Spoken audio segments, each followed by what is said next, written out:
Welcome back everyone to my Let's Play of Final Fantasy II on the Wii Virtual Console. Last episode, Rupes and his companions made their way through the underground waterway in order to get into Baron Castle. They couldn't get into Baron Castle through the front entrance because there's guards there that are blocking the way. So they were forced to use the Baron key that Yang had on him to go to this secret backdoor way. So, when you go into the castle, we're trying to go to find Sid, try to break him out of jail so that we can get an airship and fight Golbez on equal footing. But something you'll notice when you go into the castle, basically nobody's here. We head to the jail thinking, hey, Sid might be there, but the guard ain't there. The wizards who we captured in Mercedia, they're not there anymore.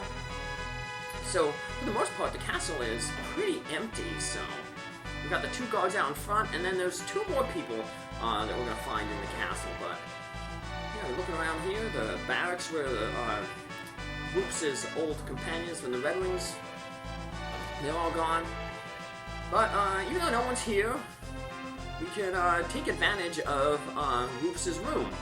That's why I said you need to use the tent to heal yourself up at that save point, because you can just get a free heal here. And we'll definitely need that free heal, because we want to have full hit points and full magic points, because we have two bosses to fight in a row. You could, if you want, between the boss fights, go back to the tower and rest, but it's not necessary, because the second boss is pretty easy, so the first one is actually the trickier one. But, Bacon. Rupes, welcome back to Baron. Bacon, you want control of our Golbez? No way, I'm Captain of the Guards. My loyalty to the state is unwavering. I see. In Tellah, she could be of great help. Yes, sir. Chief Guard of Baron Bacon joined. I remember the first time I saw this game, my cousin Bill was playing it, and it was at this part, and he's like, oh no, who am I losing in my party? Because I guess he really liked this party that he had. But we're not losing anybody in our party, because even though the twins stepped out, they say they smell a monster, and they basically see that Bacon was trying to play a trick on us. Bacon is actually a monster. He was transformed by Golbez into this three-part monster. Left arm, right arm, and then the body. The arms are pretty weak. The body is the toughest part. The thing that the body does, though, is the body, if it's hit with a magic spell, it will use wall on itself. So you want to make sure that the first magic spell that you hit it with is a really powerful one. So we're going to use one of Tellah's level 3 spells. Doesn't matter which one, because he has no weaknesses. So we're just going to hit him with that. That takes up about half his hit points. And then we're just going to try to focus on finishing off the body. If we finish both of the arms off, Bacon will just regenerate the arms, so you just have to fight them again. So I said take out one of the arms, take out the left arm first, that way Bacon is in the front row, and then take out the body, and then finally take out the right arm. Now you can use Palom's dancing dagger on the body, and it'll give him damage, but it won't act as a magic attack, but Bacon will react to it as if it's a magic attack. So he'll cast Wall on himself, and it can bounce off, and it'll bounce off on him and put on one of your characters. So the hope is that then, afterwards, you could bounce a spell off whoever was walled in your party, and the spell will bounce back and hit Bacon in the body. But unfortunately, it hit the arm. So yeah, if it hits the body, that's nice because you will finish off the body. The only problem is if you finish off the body before the arms, on the next turn, they will explode and deal a lot of damage based on the current hit points that it has. And unfortunately for us, it took out Porom. But that's okay, because it allows us to show something off. We get experience points is the amount of experience points that the enemy gives divided by the amount of characters who are on their feet at the end of the battle. So actually everybody else got more experience because there was less people to divide the experience among, because Porom was knocked out. And that's okay because Porom's about to leave our party. Porom and Palom are about to leave the party. So it's better that, you know, if the experience goes to people who are going to be in the party longer, like Yang, Rupes and Tellah. So with everybody pretty much gone out of the castle, we can go in and loot the Baron treasury here. And we do more exploring. There's the tower opposite of where Rupes' room is. We couldn't get in there earlier because there was a guard there saying, you know, off limits. But now we can head in there and we can collect some treasure before we head up to the king's room. And that's where we're going to find the king. And like Bacon is going to turn out to be a monster. So keep him in that one pot. Pot got stuck there.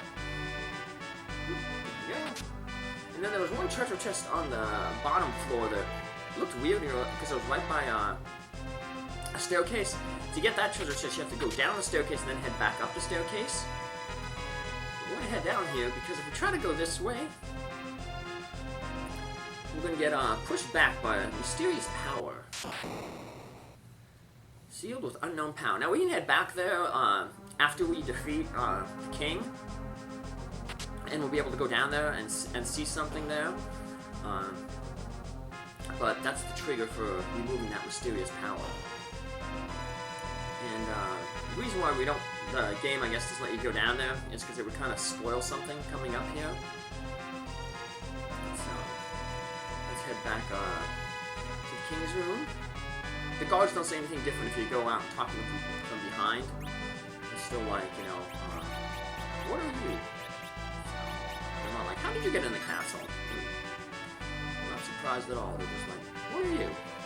So yeah, no one's over there. This is where Jarvis was at the beginning of the game. Some of his friends. No one's there. But the king is here. Let's talk with the king. Rupes, I'm happy you returned. Your Majesty. I see you've become a paladin, but I do not like that. That's not good, Rupes. King Baron? Baron, who's that? Oh, I remember. He's the fool who refused to surrender. And yes, I took his place. Ha ha ha. You want to see the king? Don't worry. You'll see him soon enough. I'm not like Mill and C. I'm surprised that he made it as one of the 4 fiends of elements. Then you are... Yes, another fiend. The water fiend. Makes you wonder, is that why he wanted the water crystal first? Well, the first crystal we got was the water crystal from Obsidian. He's the water fiend, so... maybe the crystal will heal him up, but... if Porom was alive, you can have her use the slow spell to slow this guy down. Now he's going to do this thing, he's going to gather water up to him. The way to get that to be removed is hit him with a lightning spell. And then he'll remove that barrier. Once that barrier of water is gone, his weakness changes from lightning to ice. So we just have Tellah queued up to cast Ice 3, and that'll finish him off. So pretty easy, finish him off that like one spell. And that is the Fiend of Water. Notice that since Porom was knocked out, the twin command that Palom and Porom have together wasn't working. So also Palom was put down to critical hit points. And you notice that Rupes jumped in front of him to block a physical attack, so that's the cover ability. You don't even have to select it, he automatically uses it. You're gonna put him in jail for you're gonna pay for putting him in that smelly joint. Yeah, Sid realizes that the king was an imposter too, and he breaks out of jail. Sid, oh Rupes, where's Lily? She ran after you. Golbez took her. Golbez abused my airship, and now Lily. You must rescue her. Lead us to the airship. Who's this strange old man? What? How about yourself? I'm still young. Sid, I think in this game is in his 50s. Tellah's in his 60s. So, old by Japanese role-playing game standards. Oh, please stop. Mr. Sid, this is the great sage Tellah. This is Yang, the karate master of the Buell. And I'm Porom, a white wizard of the city. Hi guys, that is my twin brother Palom. Yeah. I'm glad to meet you, sir. Well, he knows some manners. Where's the latest airship? Well, where no one would suspect. We have no time. Oh, be quiet and follow me. We have 6 people now, and the party limit is 5. So, well, the twins are unfortunately about to leave us. And this is probably why the twins are young. I didn't expect you to defeat me, but this does not mean anything to this Kinazazo. Why don't you accompany me to the Dark World? Hee ha ha ha. And they probably did it because so this scene would be more impactful.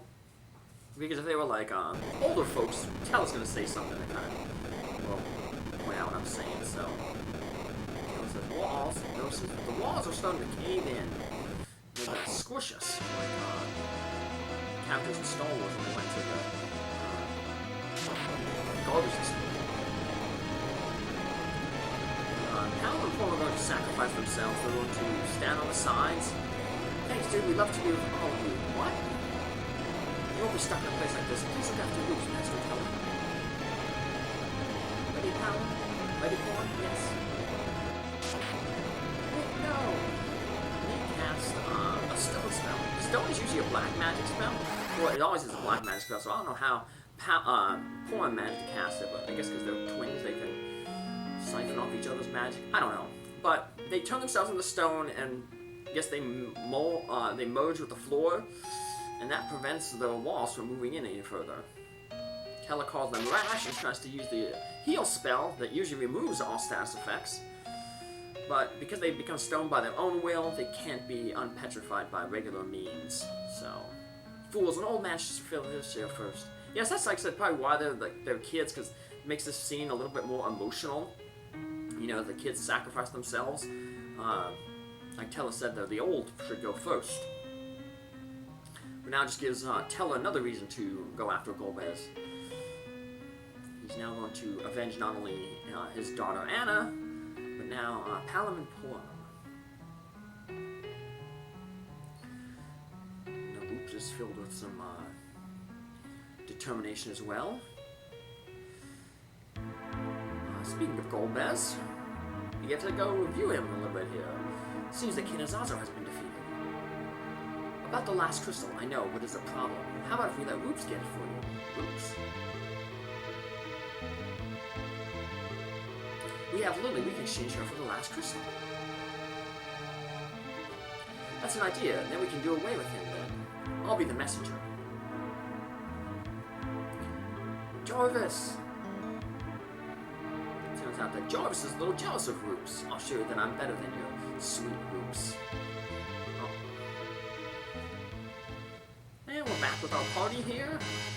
And Sid hits a secret button here. Goes to a secret passage. That passage never appears though, like you can't go back here to the castle and press around that wall and hope to get to this passage again. It's just a one-time thing. There's no real secret switch. I like how Sid just jumps all up onto the airship there. What a surprise. Amazing. Let's go now, Enterprise.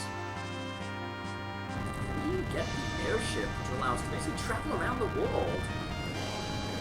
Now, the first destination we're supposed to go to would be to Koya, to the Earth Crystal. To the northwest, we're going to learn about that. But there's a lot of side objectives that we want to do first. So, here they come. Let's see the power of this Enterprise. Wait, white flag for surrender? And there's a point too where like you can avoid going to the mist cave. Once you get the airship, you can just fly to mist. But like I said, I wanted to get that change rod and the dancing dagger before going through Baron there, because both of those items helped out quite a bit. You are alive. What do you think you're doing, Jarvis? How is Lily? Worried? If you want her back, give me the Crystal of Earth. Crystal of Earth? Of Toya? Dirty slime. I'll exchange her with the crystal. Crystal or Lily's life? You... Wake up, Jarvis. That's all. Notice how all of Jarvis' crew are monsters. Then he goes off to his secret base that we'll find later. Rupes, that Jarvis. Sid, let's go to Toy. And Sid explains how to use the airship. Basically, you press the A button when you're on it. On the ground, it takes off in the air. You can fly around with it. And you can land by pressing the A button, but you can only land on grassy plains. Everywhere else you can't. So that's important because there's going to be a few places that we need to go to eventually, but there's no grass around to land on, so we're going to find a different way. We're going to have to configure our party a little differently here, because Sid is a melee character. He has a hammer, so you want to put him in the front row. He'll use some heavy armor. We're going to buy some heavy armor from him, and a better weapon as well. Rupes, please avenge the king, but we want to keep his old weapon there. The king is replaced by a monster. Who will be our next king? But let's go find Sid's daughter, talk to her, because she was wondering where he's been. Let's let him. I'm glad to see you're so brave and right. Take care, Dad. Everyone, please take good care of him. Okay. So Sid, he's basically just a pure physical attacker. He has one ability called Peep, which basically is the same thing as the Peep spell. It allows you to see an enemy's hit points and any of their weaknesses. But I'm already putting them on the, when I meet an enemy, so it's kind of pointless. Oops, you look neat this way. But, if it's your first time playing through, it's a way to see enemies' weaknesses and hit points before, without having to cast a magic on them, so the seas become lively once again, and that guy's giving us free drinks. Sid, he has that wood hammer right now. We're gonna get him a metal hammer, but we want to keep that wood hammer for an upcoming dungeon. And the other equipment that Sid has is the prisoner garb. And the interesting thing about prisoner garb is it prevents the sleep status from happening. So it was like they were almost like torturing Sid, if you think about it. They had him in jail in a prisoner's garb, and he wasn't able to sleep while he was in prison because the prisoner's robe keeps him from sleeping. You're the Dark Knight. You look so much better now. Let's dance. And yeah, she's back to dancing now that the imposter king is gone, and we're able to join in with her. So yeah, it doesn't matter that I don't have Rupes' sprite on the screen. Whatever sprite is on the screen is going to dance with the dancer. This lady, she doesn't say anything new. It's a good way to get out of the town real quick. And that is Baron Town. We're going to head back into the castle in the next episode. We'll see what that mysterious power is. And we'll talk to some more folks in the castle. Take care. Have a good one. Bye.